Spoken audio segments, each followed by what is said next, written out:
проверьте, убрать. Кушеттерди осуна коя беремиз го, я? Кушеттерди.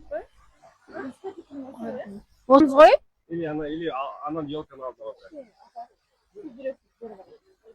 Бай. Келген адамдар осыған қарай берсін деген сөз. Тортты бірінші кімге бересің? Енеме берем, анама берем. Әрине әйеліме берем. Ал бұйырса Мойла мен Айсажанда ұл. Мен айттым ғой сразу ұлды до конца. Құдай қаласа. Күшті ғой біріншіге ұл болған негізінде. Басы денсаулық дүниеге келсін.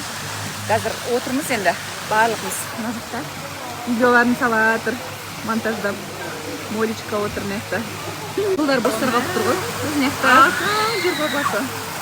Бір күшікті көрген, соны артынан жүр ғой. Ол күшік қорып қашып жатыр. Все болып қайтамыз уже. Мұнда Ізбасар мен Әсел. Бұйырса екінші бөпелерін күтіп жатқан жандар. Я бұйырса. Сразу тапқан. Мен, короче, ең бірінші Моляға да, Әселге де аяғым ауыр деп сторис салады ғой. Басында сол кезде мен сразу жазам ғой. Әселге, сенде девочка, и Мольдерге мальчик деп жазып қоямын. Сондай кішкентай, сондайым бар да енді. Бірақ что-то бүгін Мөлдірдің ішін қарадым да, что-то бір чапақ сияқты көрінгеннен кейін, или девочка ма деп бүгін қыз деп дауыс берген ғой. Может, содан кейін шығар. Жоқ, рас қой енді деп ба. Өзі әйел адам сөйтеді ғой, бір өзімізді сразу жібере саламыз, аяғымыз ауыр кезде. Салмақ қосып аламыз да, потом босанғаннан кейін азу керек еді деп жүремін.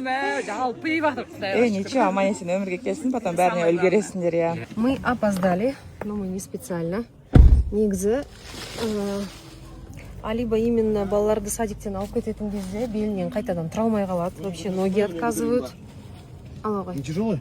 Нет, не поднимай, я сама не поднимай. Ой, сөйтеді, короче, за детьми в садик я поехала, те здесь. В общем, сол балалардың бәрін тастап келем дегенше. Мына көкем мен келем дегенше балаларды жинап болғанда Алланы сабағын алып кетем дегенше шыттай болып киініп дайын отыр ғой. Но уже все взорвали. Біз келе жатырмыз енді. Я не нарядная, нифига, но бір құттықтап кетейік деп. Конечно, мы придем. Видите, тяжелая я ношу. Я сказал, если вы не придете, я очень сильно буду. Бүгін тойламайым деген. Бәрі құрсын, я тебя поздравляю. Спасибо.